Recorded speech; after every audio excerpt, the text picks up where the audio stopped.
अस्सलाम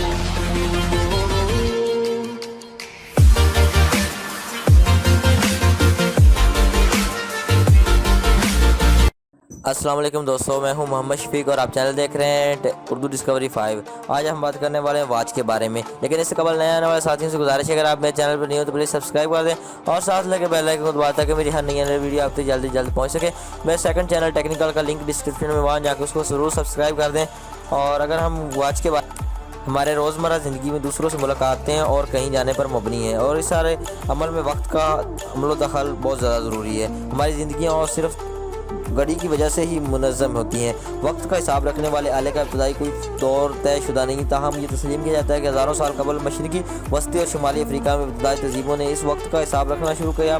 3500 काब मीम के मिस्रियों ने पत्थर की लोहों की सूरत में वक्त की पैमाइश की। ये तराशे हुए पत्थर रेत पर अपना साया डालते और वक्त गुजरते हुए वक्त इसका अंदाज़ा करार लगाने की मदद देते थे। तकरीबन इसी दौर में शमसी घड़ी इस्तेमाल हुई, और ये एक गोल प्लेट पर मुश्तमिल थी जिसके किनारों पर निशान लगे होते। सूरज की रोशनी और आसमान पर हरकत करने के साथ साथ डायल पर पड़ने वाला ये साया वक्त बताता, और ये आज भी इस्तेमाल होती है। 1500 कबल मसीह ऐसी शमसी घड़ी बना ली गई जिसमें एक जगह से दूसरी जगह मुंतकिल किया जाता है। अगरचा इन दोनों में वक्त की पैमाइश के आले समझाया जाता है, लेकिन ये सिर्फ सूरज का वक्त हिसाब रखता है, और इसके बाद बनाई जाने वाली घड़ियाँ सूरज का वक्त बताती हैं। कदीम दौर की शमसी घड़ियाँ मौजूद दौर के वक्त घड़ियों को वक्त साल में सिर्फ 4 मरतबा ही एक ही होता है। लफ्ज़ कलाक 34 सदी ईस्वी से पहले इस्तेमाल नहीं हुआ था। पुराने ज़माने में इसका मफ़हूम मौजूदा दौर वाला नहीं था। कलाक का मतलब है घंटा या अलार्म बताया जाता है। अगरचा कदीम घड़ियों की या घड़ियालों का कोई अंदरूनी मैकेनिज़्म नहीं था। कुछ हवालों से हमारी जदीद घड़ियों से जैसे थे। मसलन कदीम दौर का अलार्म कलाक एक मोमबत्ती पर मुश्तमिल था जिस पर बनी लाइन गुजरते हुए वक्त की निशानदेही करते थे। अलार्म सेट करने के लिए मखसूस घंटे वाली जगह पर एक कील दाखिल किया जाता। जब मोमबत्ती जलते जलते अलार्म तो यानी कील तक पहुंची तो मोमबत्ती जलने के बाद एक जस्ती बर्तन में गर्म करता और सोया हुआ शख्स उसमें बेदार हो जाता। कदीम तहज़ीबों से गुजरने का वक्त साथ साथ इसका राब रखने वाली आबी घड़ियाँ भी ईजाद की गई। ये घड़ियाँ एक बर्तन में लिपटे हुए पानी पर मुश्तमिल थी। प्याला भरने जाने पर इसके अंदर रखा हुआ लौट रहा था और घंटों तक इसकी निशानदेही करता रहता। कदीम तरीन आबी मालूमात के लिए घड़ी फ़िरौन, आमन, होतप और अव्वल के मुक़ाबले से मिली थी।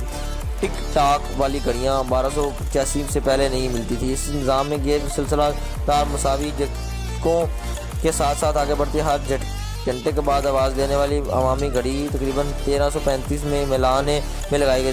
तब तक और इससे पहले तब तक घड़ियों की एक सुई थी जिसमें बिल्कुल दुरुस्त मालूम करना मुमकिन था और बहुत ज़्यादा मुश्किल था। मज़ीद 175 बरस बाद 1510 में न्यूर नेबज़ी जर्मन पेट्रीहेलियन ने स्प्रिंग वाली पावर घड़ी ईजाद की थी। ये मसला कुछ ऐसा यूज़ किया। 1525 में प्राग जैकब ने इस मॉडल में बेहतरी पैदा किया। अब टाइम पीस का वक्त तो काफ़ी हद तक दुरुस्त हो गया, लेकिन इस सिवाय इस भी अभी तक एक मसला ये था कि 1577 में जोस्ट बुर्गी ने कई सुइयों वाली घड़ियाँ बनाई था। हम 1656 में पेंडुलम से चलने वाली घड़ी ईजाद होने के बाद 1 मिनट वाली सुई ने अमली तौर इख्तियार कर लिया। 1580 में गैलीलियो ने पेंडुलम वाली घड़ी के लिए बुनियादी काम अंजाम दिए। इसने देखा कि पेंडुलम हर मरतबा हरकत में एक ही वक्त जितना लेता है। ये बात ज़हन में रखकर गैलीलियो ने इस बात के बेटे विर्जोन ने एक मौजू और डिज़ाइन के लिए रेगनाइज और मॉडल्स तैयार करना शुरू कर दिए।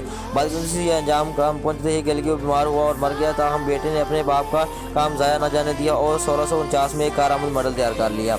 1656 में क्रिस्टाइन हाइब्स और ने गैलीलियो इस्तेमाल का मिलियट देते हुए अपना पेंडुलम कलाक ईजाद कर लिया। इस ईजाद ने वक्त का एक बिल्कुल दुरुस्त हिसाब रखना मुमकिन था। अलबत्ता अभी तक सिर्फ चंद घंटों वाली सुइयाँ ही इस्तेमाल हो रही थी कि 1680 में आखिरकार मिनटों वाली सुइयाँ ईजाद होगी और चंद साल बाद घंटों वाली सुइयाँ भी। 1899 में सेगमिंडर रेफलर ने एक पेंडुलम कलाक तैयार किया जो कि 1 सेकंड के 100वें हिस्से तक दोस्त देता था। इसकी पिंदाद पर 1921 में WH शॉर्ट ने 2 पेंडुलम वाली घड़ियाँ तैयार की। 1930 और 1940 की दहाइयों में क्वार्टर्स कलाक पेंडुलम की कलाक जगह लेने लगे, लेकिन वो आज भी इस्तेमाल होने दार कि पुरानी पेंडुलम वाली घड़ियों को संभालने रखने के काबिल एक नादर चीज़ इस्तेमाल की जाती थी और इसको समझना नादर चीज़ समझा जाता था।